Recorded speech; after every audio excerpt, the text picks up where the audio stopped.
Pero precisamente vamos a profundizar un poquito de lo que está ocurriendo en Siria. ¿Qué va a pasar a partir de ahora que ya este grupo pudo tomar el control? Y sobre todo para usted televidente que nos ve y que tal vez no está muy relacionado con el tema, bueno, ¿por qué fue que inició precisamente esta guerra? Para conversar del tema nos acompaña el analista internacional Brian Acuña, a quien saludamos en este momento. Don Brian, muchísimas gracias por atendernos. Buenos días, Angie, y buenos días a todos los televidentes. Un gusto estar con ustedes estos minutos. Muchas gracias. Tal vez, don Brian, si podemos arrancar hablando un poquito y darle el contexto a la gente que no está muy relacionada con el tema de por qué es que inicia esta guerra dentro de Siria. Sí, la guerra de Siria inicia dentro del marco que desde el año 2011 se denominaron las primaveras árabes, donde diferentes grupos se levantan contra los regímenes gobernantes.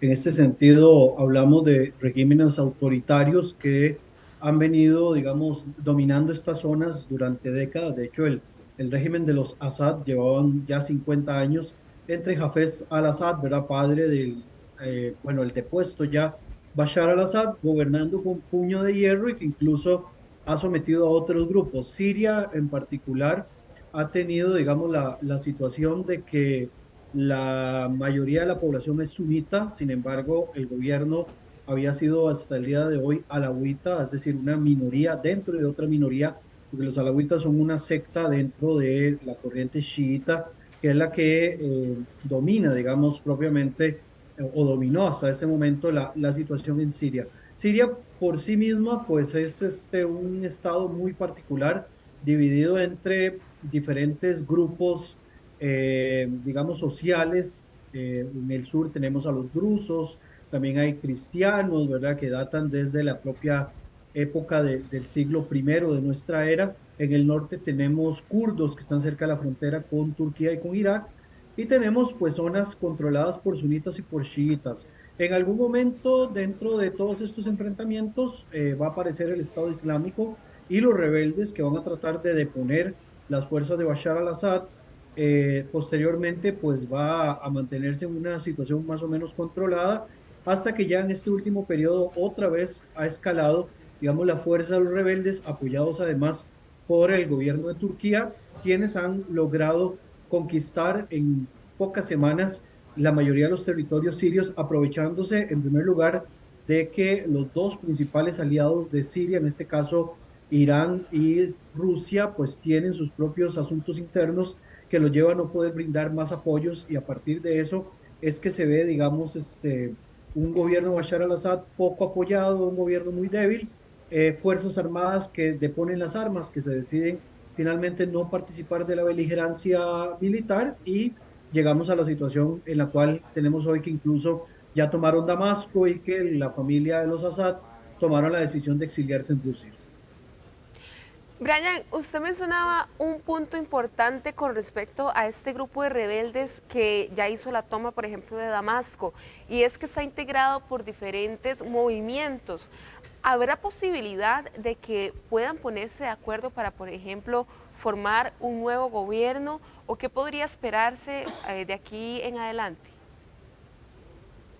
Bueno, ahora digamos es un poco prematuro como llegar a una conclusión. Sin embargo, yo digamos personalmente, obviamente puede que me equivoque en algún momento, tengo muchas resistencias con respecto al tipo de organización que ha tomado el poder en Siria, porque están compuestos mayoritariamente de una organización islamista que se desprende tanto de gente que estuvo en Al Qaeda, lo que se llamó en algún momento Jabhat al-Nusra dentro de Siria, como también exmiembros del Estado Islámico. De hecho, en algunas de las imágenes que ustedes presentaron, donde se veía que iban ingresando, se veía el símbolo, digamos, por excelencia de estos grupos islamistas, que es levantar la mano, ¿verdad? Con el índice señalándose al cielo, hablando de que no hay Dios más que Dios, ¿verdad? Que es la forma en la cual ellos señalan este tipo de fundamentos.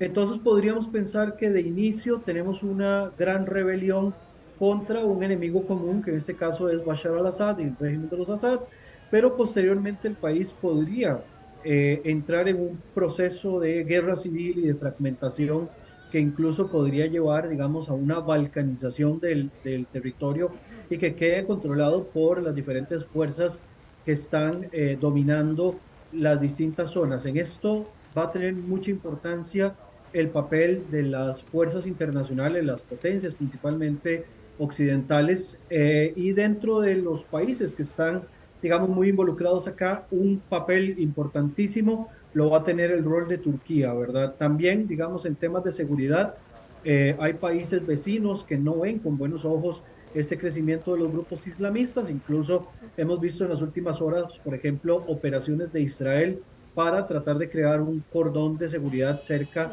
del Monte Hermón, ¿verdad? Cerca de los Altos del Golán. Y esto pues nos demuestra de que vamos hacia una situación muy incierta. Yo casi tengo la teoría que muy similar que como ocurrió ya sea con la Revolución Islámica, que primero se unieron contra el Shah Reza Pahlavi y posteriormente decidieron tomar el poder total los islamistas. Posiblemente esto pueda pasar en Siria dentro de uno de los escenarios. Y el otro escenario que podría, digamos, proyectar es que eventualmente el país se termine balcanizando y se creen, digamos, diferentes realidades sirias al estilo de lo que ocurre actualmente en Libia, con, digamos, territorios dominados por fuerzas políticas de diferente índole en distintas zonas. En el norte posiblemente controlado por sunitas y en la mayoría controlado por los sunitas, enfrentados entre sí, entre nacionalistas laicos y nacionalistas islámicos.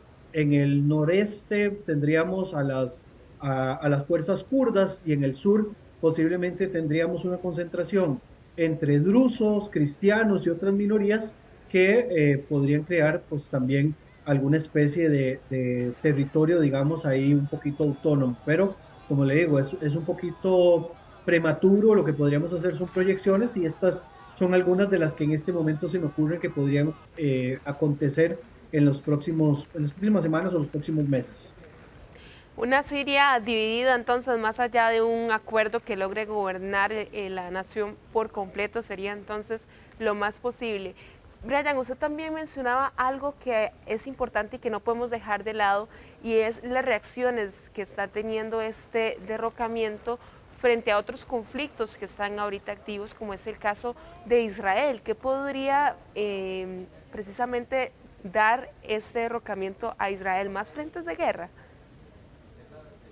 No, creo que por el contrario, por lo menos en el corto plazo, lo que vamos a tener es un enfriamiento de los choques que tiene Israel contra los proxies iraníes. Vemos un Hezbollah que pues, se tiene que replegar y salir de Siria y han sido ya golpeados y atacados en su retirada.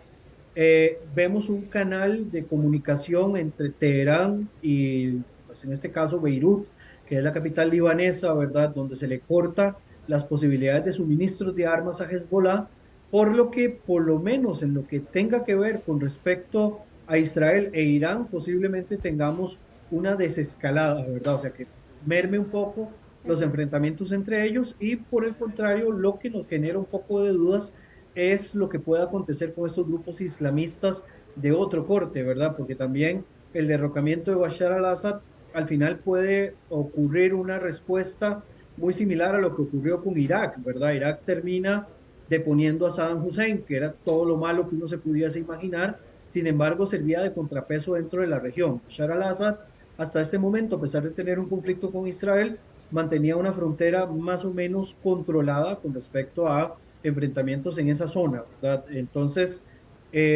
posiblemente vamos a entrar en una condición un tanto distinta que hay que ir resolviendo paulatinamente, pero por el momento, por lo menos en lo que se refiere a Israel contra los grupos apoyados por Irán, vamos a tener un enfriamiento de esa parte de los enfrentamientos.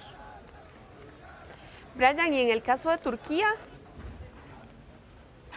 Bueno, el caso de Turquía es muy particular porque Turquía ha sido el que le ha dado fuerza a los grupos rebeldes opositores al régimen de Bashar al-Assad. Turquía pues tiene una ambigüedad muy particular. Por un lado es aliado de la respuesta lo OTAN, que dice Ram. lo cual pues nos señala ya a nosotros un tema súper importante, pero por el otro lado también tiene intereses dentro de la zona, principalmente con respecto a las poblaciones kurdas, ¿verdad? Ellos quieren evitar a toda costa de que haya un empoderamiento kurdo que ponga en riesgo la cantidad de kurdos que ellos tienen dentro del territorio, que buscan su propia autonomía o independencia. Entonces eso es lo que ellos están pretendiendo, ¿verdad? Mucha de la presión occidental tiene que pesar con respecto a la situación de Turquía, porque de caso contrario, pues Turquía también podría estar ampliando mucho su zona de empoderamiento geoestratégico, ¿verdad? De hecho, Turquía es un actor importantísimo, no solo en este conflicto, es un actor importantísimo en el conflicto en Libia, en el tema palestino, o sea, Turquía hoy por hoy es un actor de mucho, mucho peso que siento se le ha dado muy poca